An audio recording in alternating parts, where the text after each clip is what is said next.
हाँ जी बच्चों, स्टार्ट करते हैं। हमारा चैप्टर का नाम है क्या? Capital budgeting.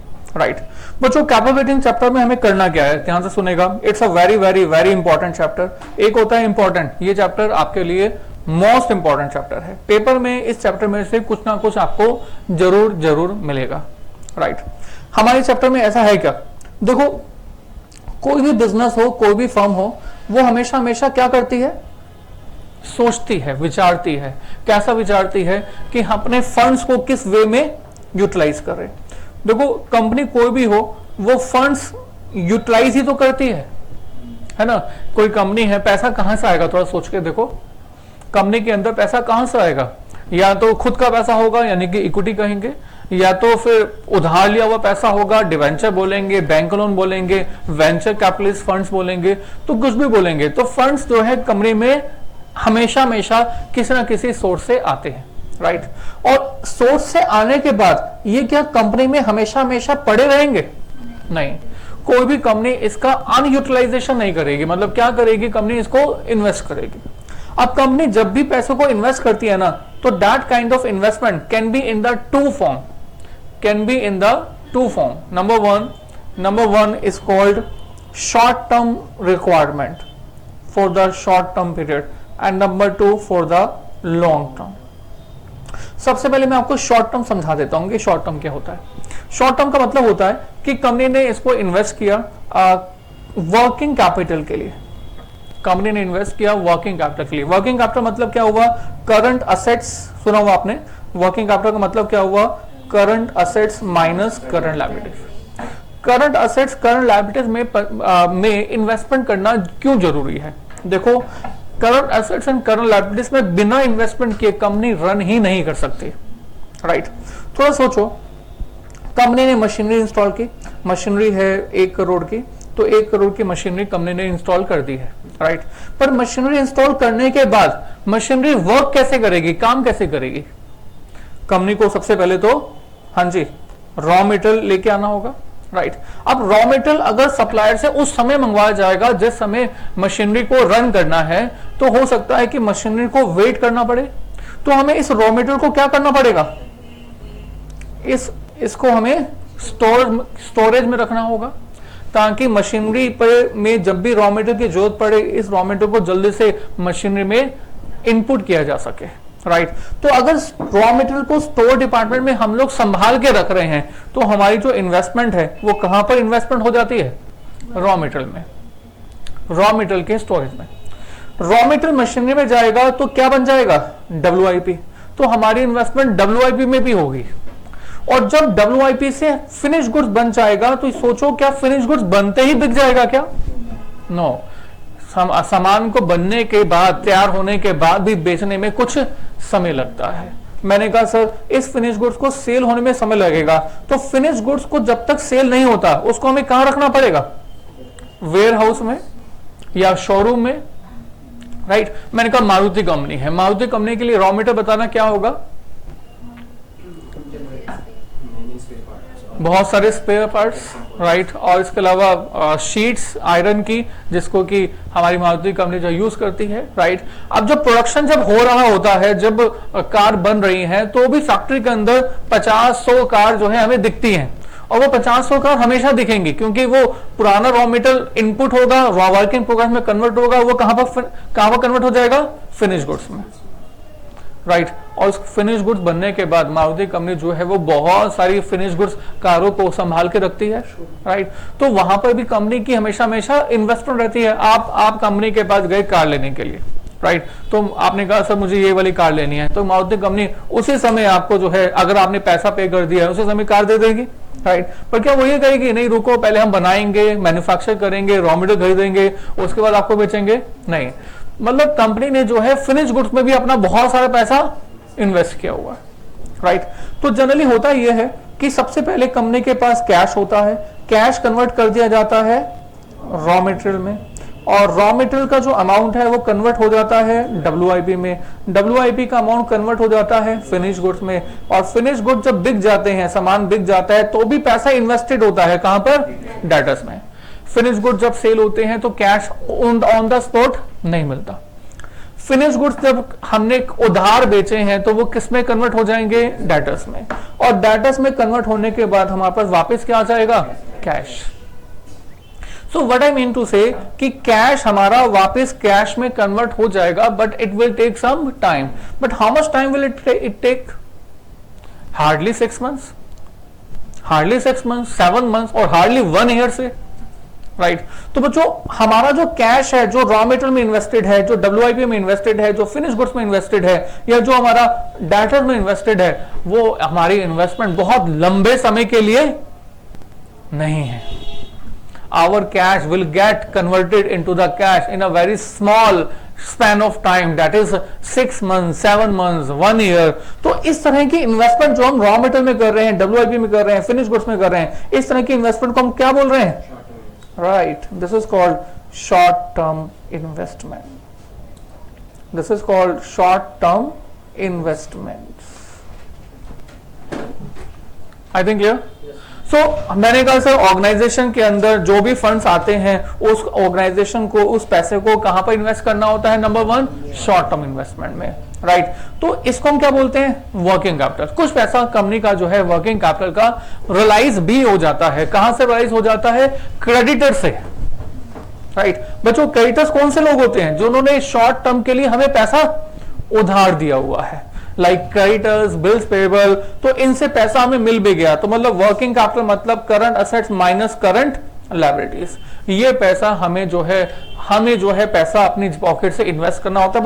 बच्चों ये जो शॉर्ट टर्म की इन्वेस्टमेंट है, that is covered under the working capital management. It is not the part of our subject. हमारा चैप्टर का नाम क्या है, कैपेबिलिटी। इसको हम लोग पढ़ेंगे वर्किंग कैपिटल मैनेजमेंट में, राइट। बट सर अब हम आपके साथ बात कर रहे हैं किस बारे में, लॉन्ग टर्म के बारे में, राइट। थोड़ा सोचो, एक कंपनी को 50,000 करोड़ रुपया इन्वेस्ट करना है। कितना बड़ा अमाउंट लग रहा है, ज्यादा अमाउंट लग रहा है? सही है, ओह माय गॉड। अच्छा, बड़ा अमाउंट है, राइट। अब जब कंपनी को 50,000 करोड़ रुपया इन्वेस्ट करना है तो बच्चों इज इट शॉर्ट टर्म और लॉन्ग टर्म? मतलब क्या इतना पैसा हम लोग 1 साल के अंदर ही वापस कन्वर्ट कर लेंगे? No, right. आपको अगर सर ऐसा कौन सा प्रोजेक्ट है जहां पर कि 50,000 करोड़ रुपया इन्वेस्ट है, कुछ एग्जांपल बताओ। तो बच्चों मैं तो 50,000 करोड़ नहीं, आपको 2 लाख करोड़ का बताऊंगा। सो जो मुकेश अंबानी जी ने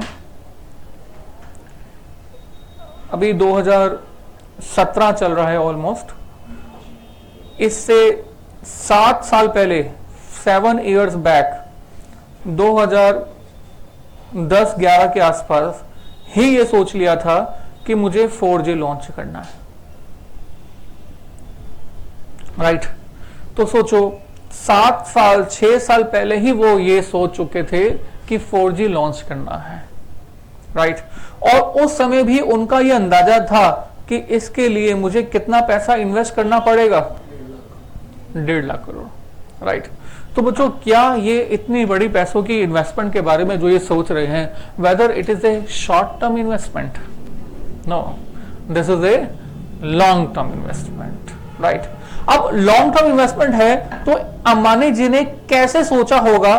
तो उन्होंने बहुत सारे फाइनेंशियल मैनेजर्स रखे होंगे आपके जैसे, राइट। और आप लोगों ने एक रिपोर्ट बना के तैयार की होगी कि सर इस तरह के प्रोजेक्ट में ये हमारा कैश का आउटफ्लो होगा, ये हमारा कैश का इनफ्लो होगा, इसलिए हमारे इस प्रोजेक्ट को हमें स्टार्ट करना चाहिए या फिर स्टार्ट नहीं करना चाहिए, राइट। तो व्हाट आई मीन टू से, अब हम आपके साथ कैपिटल बजटिंग चैप्टर के अंदर किस बारे में बात कर रहे हैं? लॉन्ग टर्म प्रोजेक्ट्स के बारे में, जहां पर हम अपनी इन्वेस्टमेंट थोड़े समय के लिए नहीं बड़ी बल्कि लंबे समय के लिए कर रहे हैं। मतलब सितंबर 2016 के अंदर जब ये लॉन्च हुआ, ऐसा राइट ना, सितंबर एंड 2016 के अंदर जब ये लॉन्च हुआ तो बच्चों मुकेश अंबानी जी ने बोला कि it is free till 31 December 2016, right. उसके बाद उन्होंने इसको एक्सटेंड कर दिया और हो सकता है कि अभी आगे और एक्सटेंड कर दें, राइट। मतलब मतलब सोचो, अंबानी जी जो इतना पैसा खर्च करके लोगों को फ्री में ये सब दे रहे हैं, तो क्या वो प्रॉफिट नहीं कमाना चाहते होंगे? चाहते होंगे, बट सर उनका जो विजन है वो छोटा विजन है या बड़ा लॉन्ग टर्म का विजन है? डेफिनेटली ये जो विजन है ये बहुत बड़ा है, राइट। तो मतलब हम जो यहाँ पर बात कर रहे हैं आपके साथ, वो छोटे विजन के बारे में बात नहीं कर रहे हैं, we are talking about the long term vision. बड़ा सिंपल सा एग्जांपल दे रहा हूं मैं आपको। मैं अगर सर मार्केट में आप एक शर्ट परचेज करना चाहते हो, तो आपको क्या लगता है शर्ट जब परचेज करेंगे तो कितनी लाइफ होगी शर्ट की? एक शर्ट हार्डली 500 रुपए, 600 रुपए, 700 रुपए, 2000 रुपए, राइट। कितनी लाइफ? लाइफ कितनी? हार्डली 6 महीने, 1 साल, लड़े से 2 साल, है ना। So is it short term, long term? Short term, right. इसको हम शॉर्ट टर्म कैटेगरी में डाल रहे हैं, राइट। बट सर मैंने कहा सर आप एक कार परचेज करने जा रहे हैं, you are going to buy a car, now is it a short term और long term? This is long term, right. Car जब परचेज करेंगे और जब शर्ट परचेज करेंगे, दोनों सिचुएशन के अंदर आपके पास जो मेंटल पावर होगी, ऐसे कहो कि आप जो सोचेंगे, विचारेंगे, खरीदने से पहले जो आप एनालाइज करेंगे, उन दोनों के दोनों प्रोसेस के अंदर डिफरेंस होगा या नहीं होगा? डेफिनेटली होगा, राइट।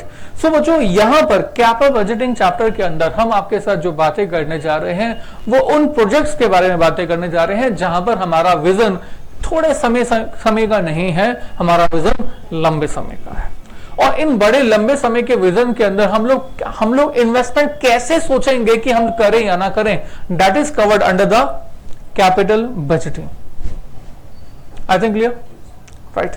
बच्चों को मैं ऐसे समझाता हूं कि बच्चों that long term projects are always more important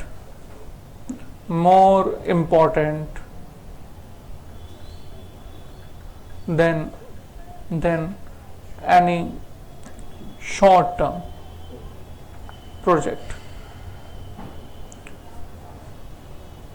because of following 2 reasons. हाँ जी, because of following 2 reasons, mainly because of the 2 reasons. Number 1, पहला रीजन क्या है, राइट, बताएंगे आप? राइट, अमाउंट ऑफ इन्वेस्टमेंट जो हम लोग यहां पर पैसा खर्च करने जा रहे हैं, उसके जो वॉल्यूम है that is very big, right. Investment amount involved in such projects are very very big.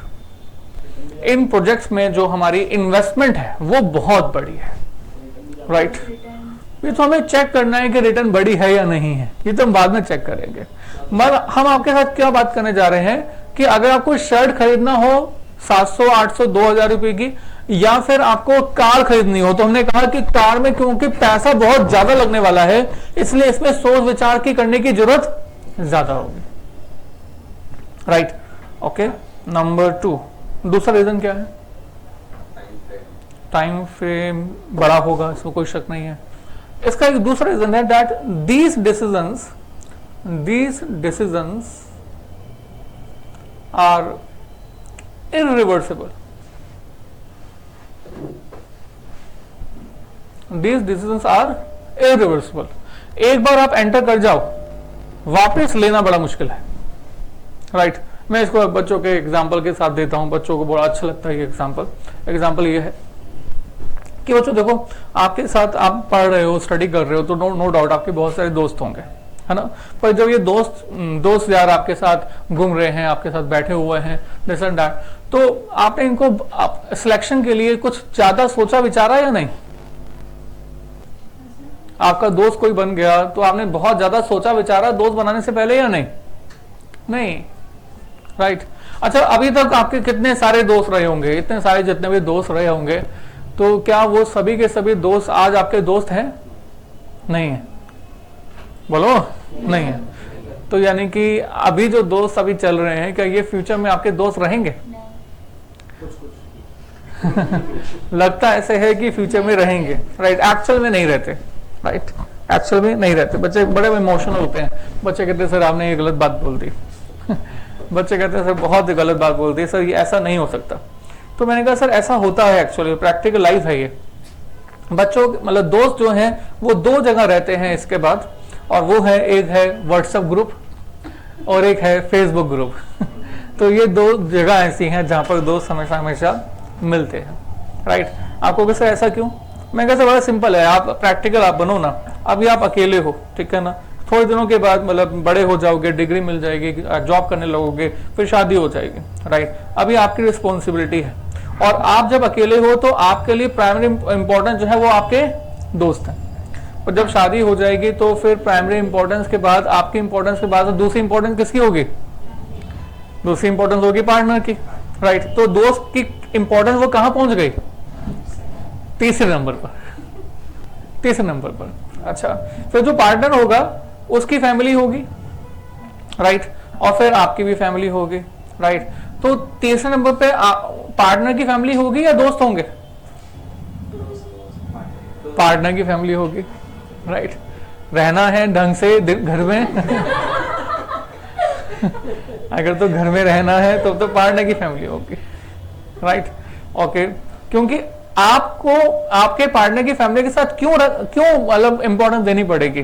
क्योंकि आप ये भी चाहोगे कि वो भी आपके फैमिली को इंपॉर्टेंस दे, राइट। मतलब तीसरे नंबर पे क्या हो गया? पार्टनर की फैमिली। चौथे नंबर पे क्या हो गया? अपनी फैमिली। दोस्तों का नंबर क्या आ गया? पांचवा, राइट। अब जब शादी होती है तो शादी के साइड इफेक्ट शुरू हो जाते हैं, है ना। अब जब शादी के साइड इफेक्ट शुरू हो जाते हैं तो सबसे पहली इंपॉर्टेंस उनकी हो जाती है। अब हमने कहा कि शादी के साइड इफेक्ट शुरू हो गए हैं, और शादी के साइड इफेक्ट के बाद तो मतलब पहली इंपॉर्टेंस उनकी, फिर दूसरी इसकी, फिर तीसरी इसकी, फिर चौथी, तो दोस्त कहाँ चले गए तो दोस्तों की जो इंपॉर्टेंस है वो ऑलमोस्ट नीचे चली जाती है। अपनी इंपॉर्टेंस तो ढूंढनी पड़ती है, भाई मैं कहाँ पर हूँ, ऐसा सबके साथ होता है, राइट। तो इसलिए कहते हैं कि जब जितने बैचलर हैं वही सुखी हैं। चलिए कम बैक। तो मैंने कहा सर वेरी नाइस, सिंगल आदमी क्रांति लाता है और शादीशुदा सब्जी लाता है, वेरी नाइस, गुड। चलिए आगे चलते हैं। What I mean to say कि दोस्ती यारी जो है शॉर्ट टर्म और लॉन्ग टर्म। शॉर्ट टर्म तो ज्यादा सोचा विचारा या नहीं? No, right. तो मैंने कहा सर आपने शादी करनी है, आप शादी के लिए पार्टनर ढूंढ रहे हो, राइट। अब बताना शॉर्ट टर्म या लॉन्ग टर्म? इंडिया में है तो लॉन्ग टर्म, हम तो फिलहाल इंडिया वाली क्लास ले रहे हैं। इंडिया में है तो लॉन्ग टर्म, यूएस में होते तो यूएस में होते तो शायद आप सोचते, मतलब अगर मैं यही क्लास यूएस में ले रहा होता, यूएस वाले बच्चे सोच के बता रहे होते शॉर्ट टर्म या लॉन्ग टर्म, तो आप डेफिनेटली यकीन मानो यूएस में तो शादियां इसलिए छोड़ देते हैं दैट एक ही पार्टनर से बोर हो गए, उनका एक्सक्यूज यही होता है, राइट। तो एनीवे वी आर इंडियन तो वी हैव टू बी, और बहुत सारे लोग इंडिया में शादी करने आते हैं ताकि लॉन्ग टर्म रहे। अच्छा कम बैक। तो मैंने कहा सर शादी को आप लॉन्ग टर्म क्यों कर रहे हो? क्योंकि हमें मालूम है कि एक बार होने के बाद वापस रिवर्स होना बहुत मुश्किल। तो शादी करने के पहले ज्यादा सोचोगे विचारोगे या फिर दोस्त वाले समय ज्यादा सोचोगे विचारोगे? बिकॉज इट इज इरिवर्सिबल, शादी इज इरिवर्सिबल। बहुत सारे लोग तो डरते हैं, राइट, शादी होगी तो ऐसा होगा वैसा होगा, इसलिए वो शादी बहुत बहुत लेट करते हैं, राइट। चलिए एनीवे सबका अपना अपना विचार है। अभी हमने कहा हमारे पास ये जो कैपेबिलिटी चैप्टर्स है उसमें लॉन्ग टर्म व्यू होने के कारण से, इरिवर्सिबिलिटी होने के कारण से ये जो टॉपिक है that is very very important, not for our subject, not for our exam, but in the practical life also, right. अच्छा इस पर्पज के लिए ना हमने कुछ टूल्स फॉर्म किए हुए हैं, टूल्स फॉर कैपिटल बजटिंग। इन्हीं टूल्स के बारे में हम आपके साथ अभी बातें करेंगे। क्या बोला मैंने, क्या बात करेंगे? Tools for capital budgeting. Tools Hindi में क्या बोलेंगे? औजार। We are talking about the sum औजार of the capital budgeting and these tools are number 1 payback period. Number 2 NPV. यकीन मानो बच्चों 99% केसेस में हम लोग एनपीवी के बारे में ही बात करेंगे, right. Number 3 IRR, internal rate of return. NPV का मतलब क्या होता है? Net present value. Net present value. IRR का मतलब क्या होता है? इंटरनल रेट ऑफ रिटर्न, ठीक है। और इसके बाद एक और है, that is called profitability index. Profitability index, इसको प्यार से हम लोग पीआई बोलते हैं। इसको एक और नाम बोलते हैं डिजायरेबिलिटी फैक्टर। डिजायरेबिलिटी फैक्टर, वो भी एक नाम है इसका। एक और टूल है, that is called ARR. ARR stand for the accounting rate of return. Accounting rate of return. और इसका एक दूसरा नाम है, that is called average rate of return. Average rate of return, right sir. So बच्चों these are the tools of calculating. तो बच्चों हमें अगर कैलकुलेटिंग चैप्टर पढ़ना है ना, तो सबसे पहले इन टूल्स को एक एक करके हमें पढ़ना पड़ेगा, राइट। बीच बीच में और भी है, terminal NPV and then modified IRR, right. तो बीच बीच में आते रहेंगे, वो इनकी छोटी मोटी एक्सटेंडेड फॉर्म है, इट मॉडिफाइड आईआरआर। तो इसके बीच बीच की छोटी छोटी एक्सटेंडेड फॉर्मेट है, पर जो मेन बेसिक्स हैं वो यही वाली टूल्स हैं, राइट। तो हम लोग आगे प्रोसीड करते हैं। तो हम लोग सबसे पहले क्या करने जा रहे हैं, लिखेंगे, यस प्लीज, पे बैक पीरियड। कॉपी करना चाहते हैं? ओके फाइन, कॉपी कीजिएगा बच्चों। कहाँ से? नहीं, जरूर कॉपी करें। कॉपी के पीछे में मैं आपके कभी नहीं आऊंगा। बच्चे का सबसे इंपॉर्टेंट काम क्या होता है? कॉपी। कॉपी से ही तो उसको मार्क्स मिलते हैं। हाँ जी, यहीं से कॉपी करना है। और पीछे, इसके पीछे तो शायद कुछ है भी नहीं, राइट। ये आप डायग्राम, चित्र बना सकते हो अगर बनाना चाहें तो। Please copy this very fast and we will start all this.